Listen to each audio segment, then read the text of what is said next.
Hello student, welcome to Sushil online classes. तो आज हम लोग स्टार्ट करने वाले हैं chapter 3 theorems related to circle, वृत्त संबंधित प्रमेय। तो चैप्टर स्टार्ट करने के पहले हम लोग इसमें जो टर्म्स है उसको हम लोग समझ लेंगे, सो दैट कि हमारा जो एक्सरसाइज जब सॉल्व करने चलेंगे हम लोग तो उसमें कोई दिक्कत ना हो। अब देखो, यहाँ पे हम लोग देखेंगे, यहाँ पे मैंने पॉइंट वाइज एक्सप्लेन करने की कोशिश की है। यहाँ पे कुछ नोट्स भी मेंशन कर रखा है जिससे तुम लोग को फिलिंग द ब्लैंक्स या यहाँ से 1 मार्क्स का क्वेश्चन को सॉल्व करने में भी आसानी होगी। तो चलो स्टार्ट करते हैं। पहला है कि यहाँ से हम लोग देखेंगे कि एक वृत्त बनाया है जिसका केंद्र O है एवं व्यासार्ध जो है O है। तो O केंद्र बिंदु को अगर हम लोग इसको केंद्र बिंदु मान के अगर एक वृत्त को हम लोग ड्रॉ करते हैं तो ड्रॉ करने पे देखेंगे कि वृत्त पे अगर किसी भी बिंदु पे कोई भी पॉइंट अगर हम लोग उसके केंद्र बिंदु से जोड़ते हैं, कोई भी पॉइंट, लेकिन वो पॉइंट कहाँ होना चाहिए? वृत्त के ऊपर होना चाहिए, सर्कल के ऊपर होना चाहिए। तो कभी भी अगर हम लोग सर्कल के ऊपर से अगर केंद्र बिंदु को जोड़ते हैं तो वो हमें क्या देगा? व्यासार्ध देगा, ओ ए या ओ ए डैश बोला जाए। यहाँ पे अगर यहाँ पॉइंट ले लेंगे तो ये क्या हो जाएगा? इसको अगर हम लोग पी मान लेते ओ पी, तो इस तरह का इन सारा का जो लंबाई होगा वो सारे एक समान होंगे। इससे आगे चलते हैं, देखेंगे दूसरा जो टर्म्स है यहाँ पे कॉर्ड जिसको हम लोग जीवा बोलते हैं। अब जीवा होता क्या है? वृत्त के ऊपर किसी दो बिंदुओं के जोड़ने वाली सरल रेखा को वृत्त की जीवा कहते हैं। ठीक है। अब हम लोग इसको फिगर से समझ लेंगे कि यहाँ पे मैंने फिगर नहीं बनाया। तो जीवा, जैसे कि मान लो कि ये एक वृत्त है और वृत्त के ऊपर कोई भी 2 पॉइंट अगर हम लोग इसको ले लेते हैं, कोई भी 2 पॉइंट लेते हैं और उसको हम लोग जोड़ देते हैं। मान लो एक पॉइंट यहाँ है, एक पॉइंट यहाँ है, तो इसको अगर हम लोग इस तरह से जोड़ देते हैं तो ये जोड़ने के बाद इसको नाम दे देते हैं ए बी। तो ए बी क्या हो गया? वृत्त की जीवा हो गया। अगर मान लो यहाँ एक पॉइंट है, यहाँ एक पॉइंट है, इसको अगर हम लोग जोड़ देते हैं तो क्या बनेगा? इसको हम लोग इसको हम लोग सी डी ले लेते हैं, तो ये भी क्या है? जीवा है। तो इस तरह से अब यहाँ से नोट्स आता है, फिलिंग द ब्लैंक्स बहुत इंपॉर्टेंट है कि वृत्त के वृहत्तम जीवा को क्या कहते हैं। वृत्त की जो सबसे बड़ी जीवा होगी उसको हम लोग क्या कहते हैं? मान लो कि अगर इसको हम लोग इरेज करते हैं, मान लो कि ये केंद्र बिंदु है, ठीक है। यहाँ से वृत्त के ऊपर अगर हम यहाँ पॉइंट लेते हैं, इसको ज्वाइन करते हैं, ये भी एक जीवा है। यहाँ पे पॉइंट लेते हैं और इसको ज्वाइन करते हैं, ये भी एक जीवा है। तो ये बी डैश, ये बी डबल डैश, इस तरह से हम लोग नाम दे देते हैं। ये भी एक जीवा है, ये भी एक जीवा है, कॉर्ड है ये सब। तो यहाँ पे जो सबसे लंबा जो बोलेंगे कि जो सबसे लंबा जीवा कौन है? जो केंद्र बिंदु से होकर गुजरती है, ठीक है, जिसे हम लोग क्या कहते हैं? व्यास भी कहते हैं। तो व्यास क्या है? व्यास भी तो एक जीवा ही है। अगर हम लोग देखेंगे फिगर इस तरह से, ये केंद्र बिंदु है, इस तरह से ये बड़ा कर देते हैं ताकि तुम लोग, ये केंद्र बिंदु से होकर गुजर रहा है। और अगर हम लोग डेफिनेशन समझेंगे कि वृत्त के ऊपर किसी 2 बिंदुओं के जोड़ने वाली सरल रेखा को वृत्त की जीवा कहते हैं। तो 2 बिंदु, जो भी 2 बिंदु अगर केंद्र से होकर गुजरती है, जिसको हम लोग व्यास कहते हैं, उसे वृत्त की वृहत्तम जीवा भी कहते हैं। तो यहाँ पे क्या लिखेंगे हम लोग कि वृत्त के वृहत्तम जीवा को क्या कहेंगे? हम लोग व्यास कहेंगे। तो इसको हम लोग यहाँ पे फिल कर लेंगे, व्यास। ठीक है। सेकंड पॉइंट है क्या? कि व्यास वृत्त की एक क्या है? जीवा है। व्यास जो है वृत्त की एक जीवा है, ओके। किंतु वृत्त की प्रत्येक जीवा क्या नहीं होती? व्यास नहीं होती। व्यास कब होगा? जब दोनों पॉइंट केंद्र बिंदु से होकर अगर हम लोग गुजरता है या जोड़ते हैं, दोनों पॉइंट, इस दोनों पॉइंट को अगर हम लोग केंद्र बिंदु से होकर अगर गुजरेगा या जोड़ेंगे तो उसको हम लोग व्यास कहते हैं। अब सारा बिंदु तो केंद्र बिंदु से होकर नहीं गुजरेगा, जैसे कि हम लोग यहाँ पे देखे हैं, ठीक है। तो इसलिए व्यास वृत्त की एक जीवा है, किंतु वृत्त की प्रत्येक जीवा व्यास नहीं होती। तो ये हम लोग को पॉइंट्स टू रिमेंबर है जिसको हम लोग याद रखेंगे। नेक्स्ट टॉपिक आता है क्या, आर्क, वृत्तचाप। ओके, अब हम लोग यहाँ से देखेंगे कि वृत्तचाप किसे कहते हैं। तो X से Y तक वृत्त के टुकड़े के वृत्तचाप कहते हैं। मतलब अगर हम लोग यहाँ से इसको केंद्र बिंदु मान के यहाँ से एक चाप यहाँ तक खींचते हैं, ये X हो गया, ये Y हो गया, यहाँ से लेकर यहाँ तक, ठीक है। तो तुम लोग समझोगे कि अगर यहाँ से यहाँ तक का जो हो रहा है इसको हम लोग क्या बोलेंगे, एक्स वाई, और चाप को कैसे दर्शाते हैं, इस तरह से, एक्स वाई क्या हो गया, वृत्त चाप हो गया। अब इसमें दो तरह का टर्म्स है, एक होता है माइनर आर्क, एक होता है मेजर आर्क, लघु चाप, वृहद चाप। इस छोटे लंबाई पर बना चाप जो होता है वो लघु चाप होता है, ठीक है, और बड़ी लंबाई वाले चाप को वृहद चाप कहते हैं। अगर हम लोग इस फिगर को ध्यान से देखेंगे तो देखो ये एक्स वाई तो लघु चाप हो गया, माइनर आर्क हो गया, और यहाँ पे हम रेड पेन से देखो, रेड मार्कर से हम जो दिखा रहे हैं ये X P Y, X P Y, ये हो गया मेजर आर्क, बड़ा है। माइनर का मतलब होता है कम और मेजर का मतलब होता है ज़्यादा। तो एक्स वाई ये क्या हो गया, माइनर आर्क हो गया, और एक्स पी वाई क्या हो गया, मेजर आर्क हो गया, ठीक है। नेक्स्ट टर्म जो है हम लोग देखेंगे यहाँ पे सेगमेंट। ओके, तो सेगमेंट समझने के लिए हम लोग यहाँ पे जो इसका डेफिनेशन है इसको अगर ध्यान से समझेंगे तो हमारा सेगमेंट क्लियर हो जाएगा। क्या है, वृत्त की एक जीवा व एक चाप द्वारा निर्मित क्षेत्र को वृत्तांश या सेगमेंट कहते हैं। तो यहाँ पे बोला जा रहा है कि वृत्त जो है, एक वृत्त है, उस पर एक जीवा और यहाँ से यहाँ तक ये क्या है, चाप है ना। तो देखो इसमें कौन सा इन्वॉल्व है, एक जीवा इन्वॉल्व है, एक चाप है। तो यहाँ पे बोला हुआ है कि वृत्त की एक जीवा व एक चाप द्वारा निर्मित जो क्षेत्र है, इस क्षेत्र को हम लोग कहेंगे, क्या कहेंगे, सेगमेंट कहेंगे, सेगमेंट, ठीक है, वृत्तांश। अब इसमें दो तरह का सेगमेंट होता है, एक होता है माइनर सेगमेंट, एक होता है मेजर सेगमेंट। अभी मैंने बताया था माइनर का मतलब होता है कम, मेजर का मतलब होता है ज़्यादा। तो ये जो नीला वाला पोर्शन तुम लोग देख रहे हो इसको हम लोग बोलेंगे माइनर सेगमेंट। क्या बोलेंगे, माइनर सेगमेंट, ओके। और जो रेड वाला पोर्शन अगर तुम लोग देखोगे यहाँ पे, इसको हम लोग कहेंगे मेजर सेगमेंट। क्या कहेंगे, मेजर सेगमेंट। क्लियर हुआ, ठीक है।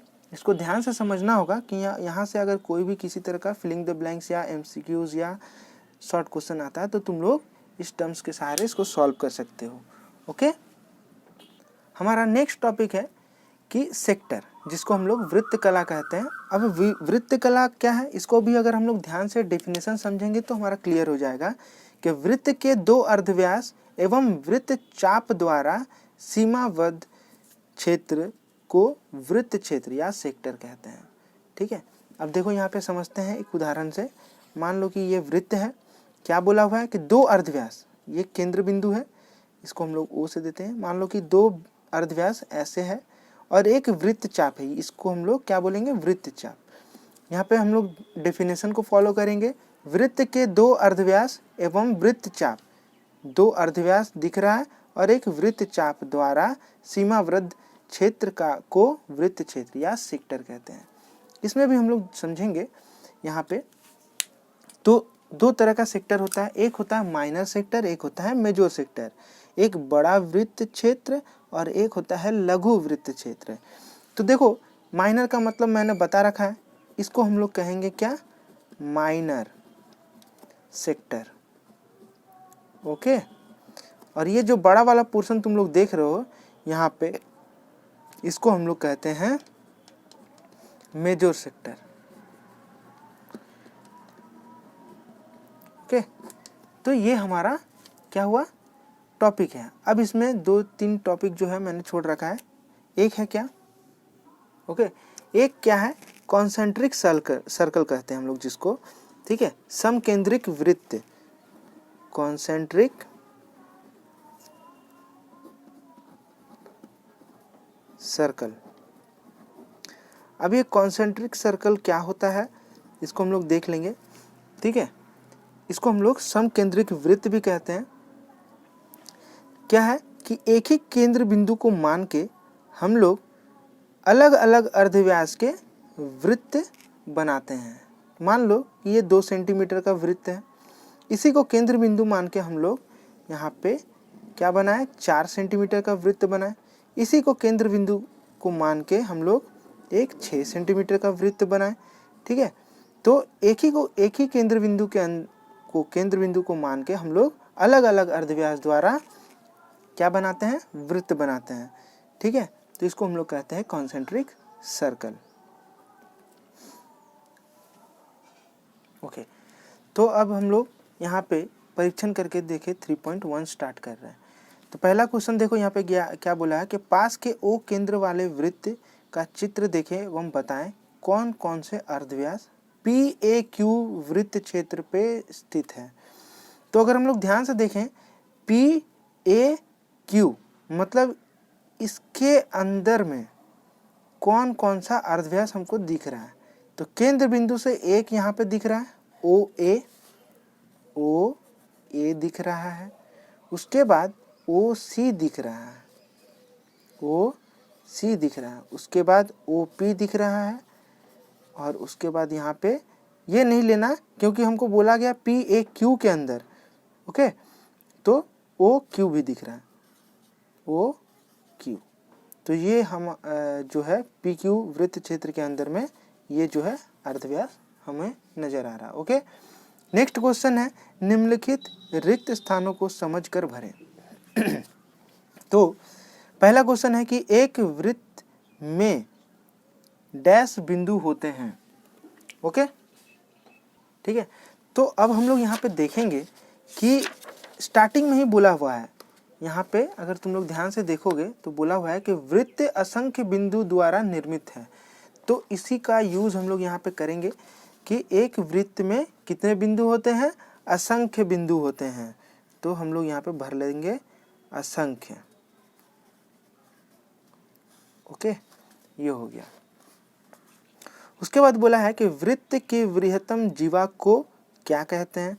तो वृत्त की वृहत्तम जीवा को हम लोग व्यास कहते हैं, जैसा कि हम लोग नोट्स में पढ़ रहे थे, ठीक है। उसके बाद क्या है, जीवा वृत्तकार क्षेत्र को 2 डैश में बांटता है। तो जो जीवा है, ठीक है, मान लो कि ये वृत्त है और ये जीवा है, तो जीवा वृत्त को 2 भाग में बांट रही है, लेकिन इस भाग को हम लोग क्या कहते हैं, माइनर आर्क कहते हैं, और इसको मेजर आर्क। तो हम लोग यहाँ पे लिखेंगे कि 2 वृत्तचाप भागों में बांटते हैं, ठीक है। यहाँ पे लिखेंगे वृत्तचाप भाग में बांटता है, ओके। नेक्स्ट क्या है, वृत्त के सभी व्यास डैश बिंदुगामी हैं। तो वृत्त के सभी व्यास क्या है, केंद्र बिंदुगामी है, ओके। ये तो आसान है, केंद्र यहाँ पे हम लोग लिखेंगे केंद्र बिंदुगामी है। दूसरा क्वेश्चन है 5वां नंबर, 2 वृत्तांश समान होने से वृत्त दोनों चाप की लंबाई, इनके वृत्त दोनों चाप की लंबाई क्या होगा। अगर वृत्तांश अगर समान है तो इनके वृत्त दोनों चाप की लंबाई भी क्या होगी, समान होगी, ठीक है। उसके बाद क्या है कि एक वृत्ताकार क्षेत्र का वृत्त क्षेत्र वृत्तचाप एवं दोनों डैश द्वारा सीमाबद्ध क्षेत्र होता है। तो यहाँ पे अगर देखोगे कि वृत्ताकार क्षेत्र एवं वृत्त क्षेत्र का वृत्तचाप किसके द्वारा सीमाबद्ध होता है, दोनों अर्धव्यास के द्वारा, ठीक है। तो हम यहाँ लिखते हैं अर्धव्यास, ओके। वृत्त के बाहर किसी बिंदु व केंद्र को मिलाने वाली रेखाखंडों की लंबाई अर्धव्यास से क्या होता है। तो ये देखो, अगर ध्यान से इसको देखोगे तो ये वृत्त है, इसको केंद्र, बाहर का कोई भी बिंदु अगर हम इसको ज्वाइन करते हैं तो अर्धव्यास से तो बड़ी होगी। तो क्या लिखेंगे हम लोग यहाँ पे, बड़ा होगा, ठीक है। तो ये हमारा फिलिंग द ब्लैंक्स था। ओके, अब यहाँ पे हम लोग देखेंगे सत्य या गलत। वृत्त एक समतलिक चित्र है, एकदम सही है। यहाँ पे अगर हम लोग स्टार्टिंग में चैप्टर स्टार्ट करते ही हमको ये मिल जा रहा है, तो ये हमारा सत्य है। वृत्तांश मतलब सेगमेंट एक समतलिक क्षेत्र है, हाँ जब ये भी सही है। वृत्त क्षेत्र ये भी सही है, क्योंकि देखो जो वृत्त है ना ये 2D फिगर है, ठीक है, 2 डायमेंशनल फिगर है। और 2 डायमेंशनल का मतलब होता है कि हम एक समतलिक क्षेत्र पे बना रहे हैं, ठीक है।